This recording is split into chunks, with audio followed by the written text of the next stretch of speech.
प्रभु यीशु मसीह के नाम से नमस्कार और जय मसीह की। प्रभु के नाम की महिमा और उसकी स्तुति प्रशंसा हो।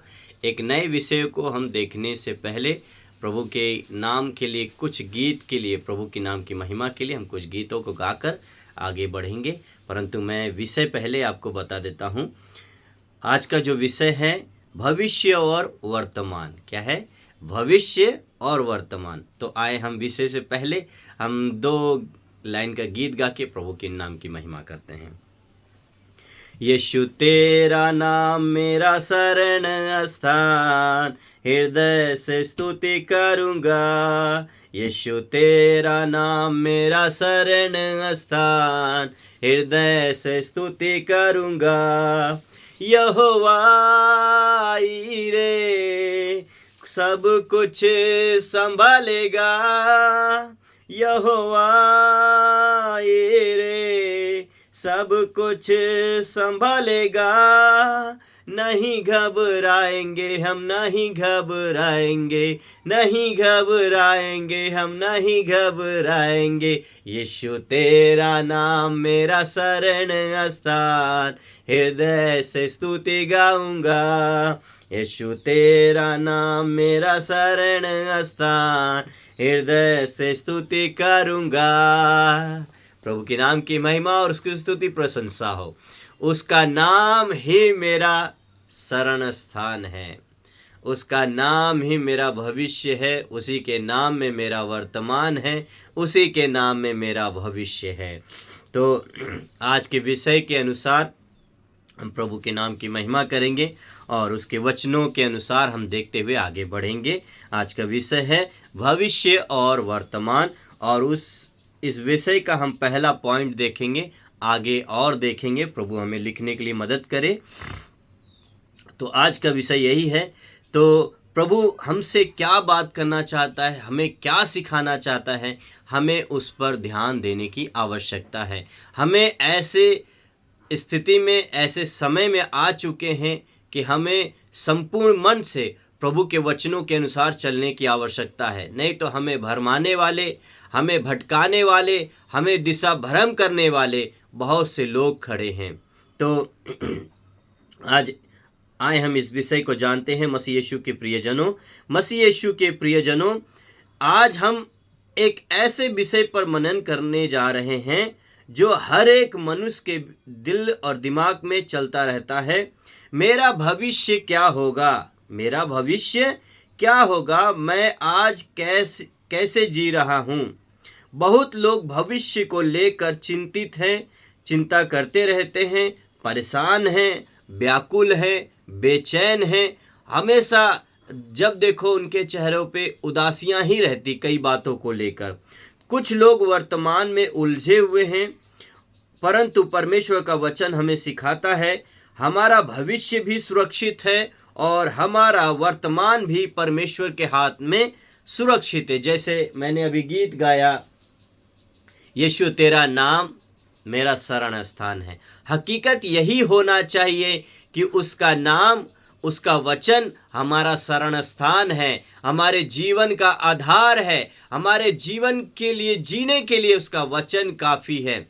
देखिए, दुख तकलीफ लगातार हमेशा हमारी ज़िंदगी में नहीं रहेगा, वो कुछ पल के लिए। यदि हमारे जीवन में दुख तकलीफ आती हैं तो उनमें बहुत सारी बातों को हमें सीखना है और बहुत सारी बातों में हमें सावधान भी रहने की आवश्यकता है। तो भविष्य जीवित आशा है। क्या है? भविष्य जीवित आशा है। पहला पत्रस उसका 1 अध्याय का उसका 3 वचन में पत्रस बहुत बखूबी कहते हैं। मैंने जैसे कहा, जब जब मुझे समय मिलेगा मैं इस पत्रस की पत्रियों को पूरा करने की कोशिश करूंगा आपके बीच में। तो प्रभु के नाम की महिमा हो। इस वचन के द्वारा मुझे फिर से कुछ बातें प्रेरणा आई और कुछ बातों को लिखने में परमेश्वर ने मेरी मदद की। तो पहला पत्रस 1 अध्याय उसका 3 वचन में कहता है, उसने हमें जीवित आशा के लिए नया जन्म दिया है। पुराने विचारों के लिए नहीं, पुरानी बंधनों के लिए नहीं, पुराने श्रापों के लिए नहीं, पुराने पापों में रहने के लिए नहीं, उसने हमें जीवित आशा के लिए नया जन्म दिया है। और जीवित आशा तभी उत्पन्न हुआ, मसीह यीशु के प्रियजनों, यहाँ जीवित आशा शब्द बहुत महत्वपूर्ण है। क्या है? शब्द बहुत महत्वपूर्ण है। संसार की आशा मर जाती है। क्या है? संसार का दिया हुआ शांति हमारे साथ बना नहीं रहेगा। संसार का दिया हुआ आशा हमारे साथ नहीं जाएगा। संसार का दिया हुआ आशा हमारे हमेशा लिए बना नहीं रहेगा। संसार की एक एक बातें तसल्ली हो, चाहे कोई हमारा साथ दे रहा हो, हमारी मदद कर रहा हो, हमेशा के लिए बना नहीं रहेगा। परंतु मसीह यीशु में आशा जीवित रहेगी और उसका शांति, उसका अनुग्रह हम में लगातार बना रहेगा। मृत्यु से पहले, मृत्यु के बाद भी प्रभु यीशु का अनुग्रह हमारे साथ बना रहेगा यदि हम उसमें बने रहते हैं, यदि हम उसके वचनों को भली भांति मानते हैं और भली भांति उसके वचनों को अपने जीवन में जगा देते हैं। तब मसीह यीशु के प्रियजनों, प्रभु का धन्यवाद करते हैं और कुछ बातों को देखते हैं। यहाँ कुछ पॉइंट को रखा हूं। क्योंकि यह आशा यीशु मसीह के पुनरुत्थान पर आधारित है। क्या है? यह जो आशा है, ये सब चीज एक निचोड़ पर निर्धारित करता है मसीह यीशु के पुनरुत्थान पे। मसीह यीशु जब जिए तभी हमारे लिए और तमाम मानव जाति के लिए एक आशा बन गई। यदि मसीह यीशु मरकर जी नहीं उठते तो आज भी हम अपने अपराधों और पापों में ही मरे रहते। जैसे कुरिन्थियों में प्रेरित पौलुस कहते हैं, पुनरुत्थान का सत्य, पहला कुरिन्थियों 15 अध्याय उसका 12 से 19 वचन आप जरूर, आपको समय मिले तो जरूर पढ़िएगा। परंतु मैं उसमें से कुछ बातों को आपके सामने रखता हूं। पौलुस कहते हैं, यदि मसीह नहीं जी उठता तो हमारा विश्वास व्यर्थ होता और हमारा प्रचार भी करना अभी व्यर्थ होता और हम अभी भी पाप में ही पड़े रहते। समझ रहे? ये जो कुछ भी आज हम कर रहे हैं, ये सब व्यर्थ होता यदि मसीह यीशु जी नहीं उठते, यदि उनका पुनरुत्थान ना होता। तो मसीह जी उठा है और इसी कारण आपका और मेरा भविष्य अंधकार नहीं बल्कि महिमा से भरा हुआ है। क्या है? महिमा से भरा हुआ है। भविष्य की महिमा का भविष्य की महिमा का चित्र हम प्रकाशीय वाक्य 21 अध्याय उसका 4 वचन में हम देखते हैं। वह उनकी आंखों से सब आंसू पोंछ डालेगा। एक भविष्य की बातें हैं। आने वाले समय में आपके तकलीफ, आपके दुख, आपकी परेशानियों को परमेश्वर दूर कर देगा यदि आप उस पर विश्वास करते हैं। तब यदि आप उसे सच्चे मन से अपने जीवन में ग्रहण करते हैं तो वो आपकी तकलीफों को दूर कर देगा, आपकी आंसुओं को पोंछ देगा, आपकी आंसुओं को पोंछ डालेगा। और इसके बाद मृत्यु ना रहेगी और ना शोक, ना विलाप, ना पीड़ा रहेगी। पहली और पुरानी बातें जाती रहेगी, जाती रहेगी, जाती रहेगी। मसीह यीशु के प्रियजनों, पुरानी बातें जाती रहेंगी। आपका जीवन बदलते जाएगा, बदलते जाएगा, वो रुकेगा नहीं। प्रभु आपके साथ है और आपके तकलीफों को दूर करने के लिए, आपकी आंसुओं को पोंछने के लिए वो तैयार है। इसीलिए हम जब मत्ती रचित सुसमाचार उसके 11 अध्याय उसका 28 वचन में देखते हैं, वो कहता है, हे बोझ से दबे हुए और परिश्रम करने वालों, मेरे पास आओ, मैं तुम्हें विश्राम दूंगा। मैं तुम्हें उन तमाम बोझों से, उन तमाम चिंता फिकर से, उन तमाम परेशानियों से, उन सभी तकलीफों से मैं तुम्हें विश्राम दूंगा। प्रभु कहता है, मैं तुम्हें विश्राम दूंगा, मैं तुम्हें विश्राम दूंगा, मैं तुम्हें शांति दूंगा। तो हमें यह होना चाहिए कि हमें अपने मसीह यीशु को जानने के बाद ज़्यादा चिंता करने की ज़रूरत नहीं है।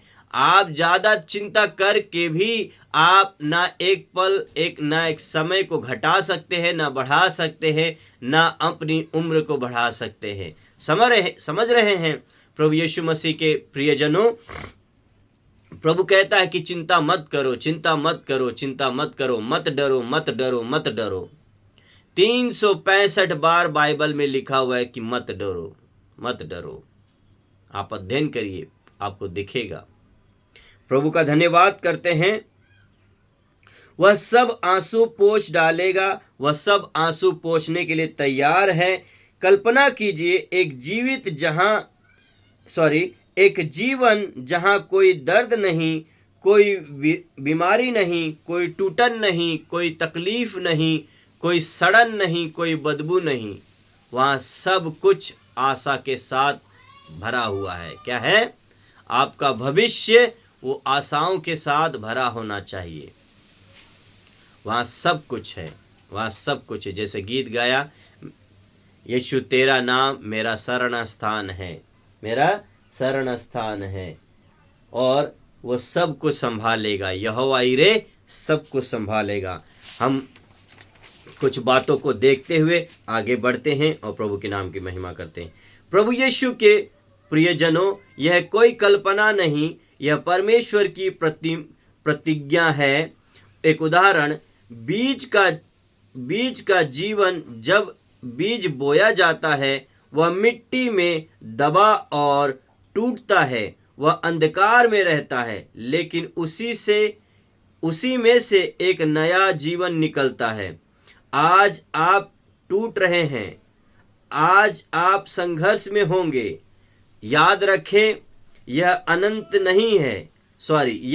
नहीं है, यह आपके भविष्य की शुरुआत है। क्या है? ये आपके भविष्य की शुरुआत है। रोमियो 8 अध्याय उसका 18 वचन इस प्रकार कहता है, इस समय के दुख उस महिमा के सामने कुछ भी नहीं है। क्या है? इस समय के दुख उस महिमा के सामने कुछ भी नहीं है। तो मसीह यीशु के प्रियजनों, मैं आपसे विनती और निवेदन करता हूं कि अपनी सारी चिंता फिक्र को प्रार्थना और विनती के द्वारा, जैसे फिलिप्पी में लिखा हुआ है 4 अध्याय उसका 6 वचन में, अपनी सारी चिंता और किसी प्रकार की चिंता ना करें, अपनी प्रार्थना विनती परमेश्वर के सामने धन्यवाद के साथ रखें। वो आपका चिंता करता है, वो आपका ध्यान रखता है, वो आपको संभाल लेगा। आप बिल्कुल चिंता ना करें और बिल्कुल परेशान मत होइए, और यह मत सोचिए कि मेरा भविष्य क्या होगा, मेरे बेटे बेटियों का क्या होगा, मेरे माता पिता का क्या होगा, मेरा क्या होगा। ऐसा कभी भी मत सोचें। यदि आप सच में प्रभु यीशु पर विश्वास करते हैं, यदि सच में आप प्रभु यीशु को मानते हैं, यदि सच में प्रभु यीशु को ग्रहण कर रखे हैं, यदि सच में परमेश्वर के वचन को अपने जीवन में हृदयों में जगह देते हैं, तो प्रभु सब कुछ संभाल लेगा। आपको किसी भी बात की चिंता करने की आवश्यकता नहीं है, अपने भविष्य की चिंता करने की जरूरत नहीं है। परमेश्वर आपके भविष्य को आप ना जन्मे थे तब से जानता है।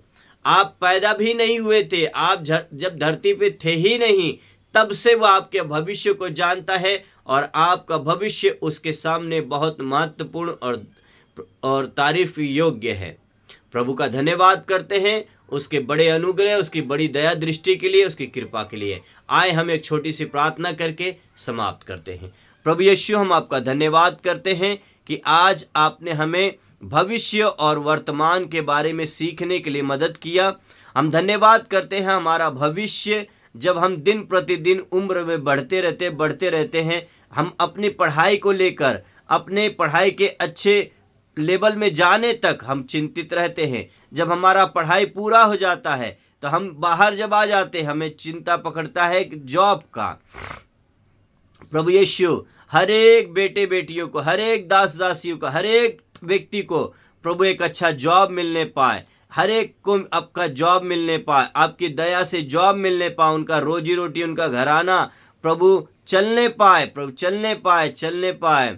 प्रभु आपका धन्यवाद करते हैं, आपने हमें अपने वचन के द्वारा, पहला पतरस और 1 अध्याय का 3 वचन, आपने वचन के द्वारा बातचीत किया। आपकी महिमा हो, आपकी स्तुति हो। धन्यवाद करते प्रभु तेरे नाम की महिमा हो। जो लोग भी इस वचन को, इस जो बातों को सुनते हैं, हर एक से बोले और बातचीत करें, हर एक हृदयों में काम करे पिता, और अपनी महिमा में इस्तेमाल करें, और अपनी महिमा में इस्तेमाल करें। धन्यवाद करते पिता, सारा आदर महिमा इज्जत प्रभु आपको देते हैं। धन्यवाद के साथ प्रभु यीशु मसीह के नाम से इस प्रार्थना को मांगते पिता, सुने और ग्रहण करें। आमीन, आमीन, आमीन। जय मसीह की। धन्यवाद।